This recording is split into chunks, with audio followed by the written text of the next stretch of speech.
2017નો December મહિનો છે અને દર વર્ષની જેમ ડિસેમ્બર મહિનાની શરૂઆતમાં ઠંડી પણ જોર પકડે છે અને મહારાષ્ટ્રનો જે સતારા જિલ્લો છે ત્યાં સવારના સમયે દરેક ટીવી જે લોકલ મીડિયા ન્યૂઝ હતા એમાં એક સમાચાર પ્રગટ થાય છે કે સતારા જિલ્લાનું ગૌરવ કશ્મીરા સંદીપ પવારની પ્રાઇમ મિનિસ્ટર ઓફિસમાં રૂરલ ડેવલપમેન્ટ ડિપાર્ટમેન્ટમાં નેશનલ એડવાઇઝર તરીકેની નિમણૂક થઈ છે. અને કશ્મીરા પંડિત હતા, જે કશ્મીરા પવાર હતા, એમના નાના નાના ઇન્ટરવ્યૂના કટિંગ પણ વાયરલ થાય છે ત્યાંના સોશિયલ મીડિયા એકાઉન્ટ ઉપર. અને પોતે કહે છે કે પોતે સતારા ડિસ્ટ્રિક્ટ કલેક્ટરની ઓફિસમાં બેસી અને national security adviser Ajit Doval સાથે ચર્ચા કરી છે. અને જે સિક્યુરિટી એડવાઇઝર હતા એમના ટોપ બ્યુરોક્રેટ હતા, એમના જોડે પણ એમની વાતચીત થઈ છે. અને હવે મારું સીધું રિપોર્ટિંગ પ્રધાનમંત્રી નરેન્દ્ર મોદી જોડે હશે અને હું એમની જોડે ગ્રામીણ વિકાસના કાર્યો કરીશ. ગૌરવભર્યા ચહેરે કશ્મીરા પંડિત આ બધી વાત પોતાના ઇન્ટરવ્યૂમાં કહે છે.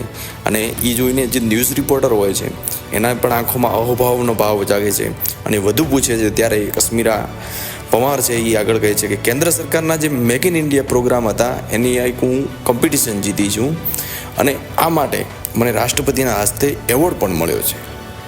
એણે ઉત્તર પ્રદેશના 3 ગામોને સ્માર્ટ વિલેજ બનાવવાનો આઈડિયા આપેલો અને તેના પર કામ શરૂ થઈ ગયું છે. એટલે કે પોતે રૂરલ ડેવલપમેન્ટના નેશનલ એડવાઇઝર તરીકે કામ કરી રહ્યા છે. એ વસ્તુ એમણે એ પહેલી વખત ત્યાં જે મીડિયાને ઇન્ટરવ્યૂ આપ્યો એમાં સ્થાપિત કર્યો. અને ન્યૂઝ ચેનલના જે ઘોંઘાટી વાતાવરણ હતું એમાં સમાચાર આવ્યા અને લોકો ભૂલી પણ ગયા. અમુક લોકો એવું વિચાર્યું કે ચલો દીકરી ભણી અને એની પ્રગતિ થઈ, આમ કરીને અમુક સમય પછી આ ન્યૂઝ ભૂલી જવાય છે.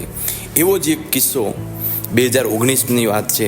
અને આ વખતે સતારાની જગ્યાએ દિલ્હીનું નોઈડા હતું.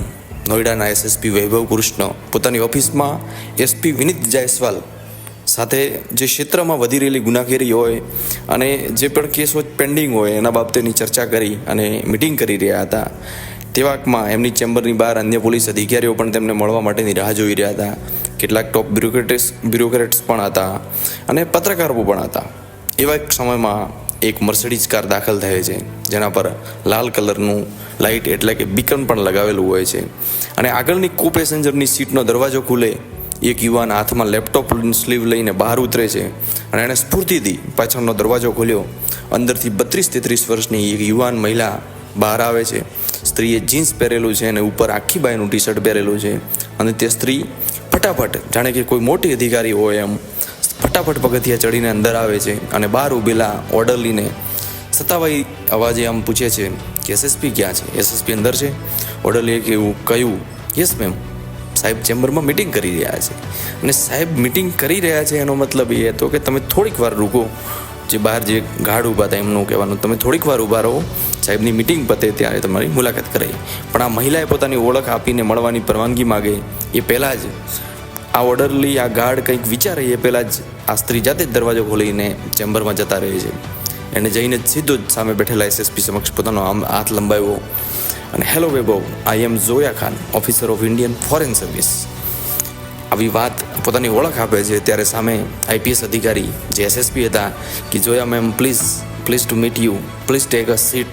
પોતાની ખુરશી પરથી ઊભા થઈને હાથ મિલાવ્યા અને વૈભવ કૃષ્ણે આગળ કહ્યું કે મેમ અત્યાર સુધીમાં આપણે ઈમેલ પર અને ફોન પર જ વાત થઈ છે, પણ આજે પહેલી વાર આપણે મળવાનું થયું. જોયા મેડમ પણ પોતાના દોસ્તાના અંદાજમાં આવીને વૈભવ યાર તમને તો ખબર જ છે કે ફોરેન સર્વિસમાં કેટલી દોડધામ હોય છે. અમારો એક પગ ભારતમાં તો એક પગ વિદેશમાં હોય છે.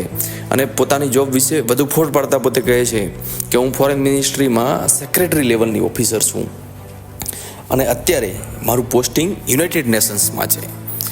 એટલીક વારમાં જે સામે બીજો એસપી જે જુનિયર એસપી તો એસપી રૂરલ વિનીત જાયસ્વાલ એ પ્રશ્ન પૂછે છે કે મેડમ બાય ધ વે તમારી કઈ બેચના આઈએફએસ ઓફિસર છો? જોયા ઘડીક મૂંઝવણમાં મુકાય છે અને એમની તરફ નજર કરે છે.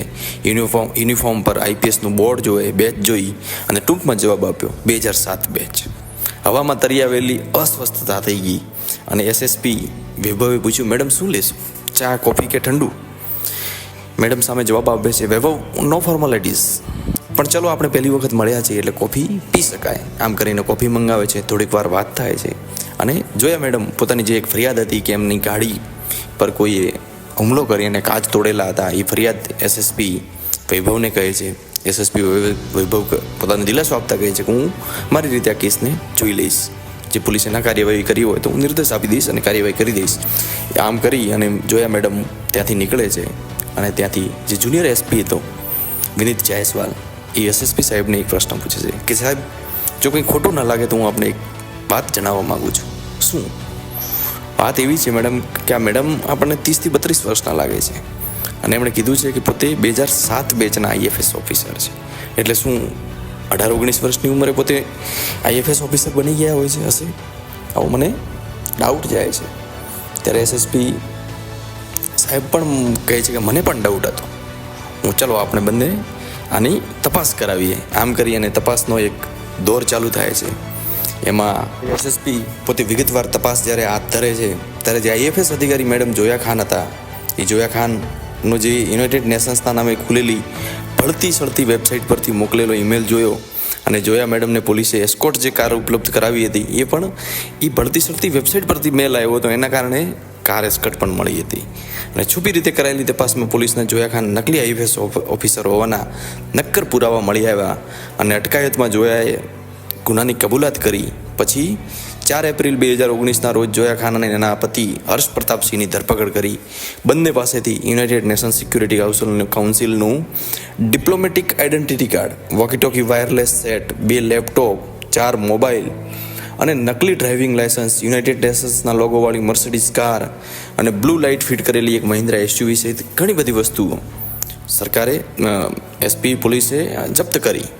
અને આ જોયા ખાનની સ્ટોરી અદ્દલ અક્ષય કુમારનો જે સ્ટાર બોલિવૂડ ફિલ્મ હતી સ્પેશિયલ 26 એના જેવી જ છે. મૂળ મેરઠની રહેવાસી જોયા એક MBBS ડૉક્ટરની દીકરી છે. એમણે ઘરે વૈભવી બંગલો પણ હતો અને દિલ્હી યુનિવર્સિટીમાંથી પોતે પોલિટિકલ સાયન્સની સ્ટડી કરેલી, આગળ યુપીએસસીની પ્રિપરેશન કરેલી, પરંતુ તેમાં સફળતા ન મળતા પોતે આ કાવતરા કરી અને નકલી અધિકારી બન્યા.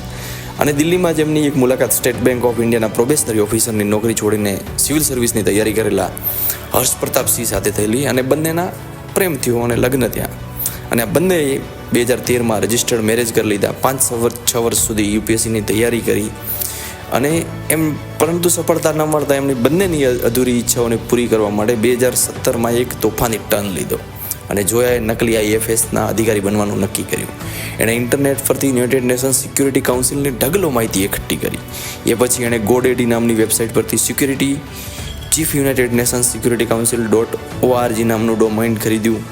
એ પછી એણે તેના નકલી આઈડી કાર્ડ બનાવ્યા, વિઝિટિંગ કાર્ડ બનાવ્યા અને જોયાએ પોતાનું એક ડિપ્લોમેટિક આઈડી કાર્ડ પણ બનાવ્યું, જેમાં એ પોતે અફઘાનિસ્તાનમાં પોસ્ટેડ ન્યુક્લિયર પોલિસી ઓફિસરની પદવી ધરાવતી હતી.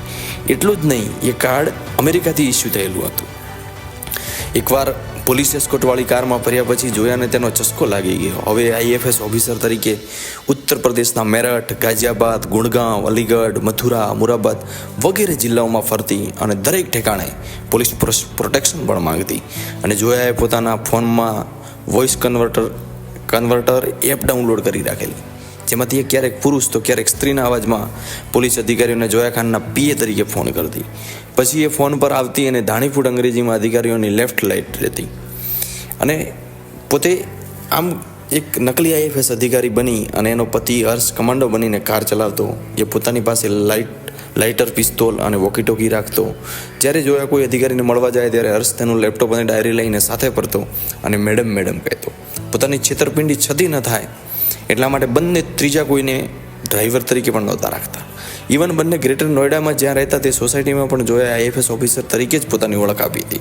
અને દર મહિને મેરઠમાં આંટાફેરા કરતી વખતે જોયા પોલીસ એસ્કોર્ટ લેતી હતી. એ અરસામાં કોઈએ એની કારના કાચ તોડી નાખ્યા, જેની ફરિયાદ માટે એ એસએસપી વૈભવ કૃષ્ણને ફરિયાદ કરવા પહોંચી ગઈ. ત્યાંથી તેના ચીટિંગનો આખો ભાંડાફોડ થયો.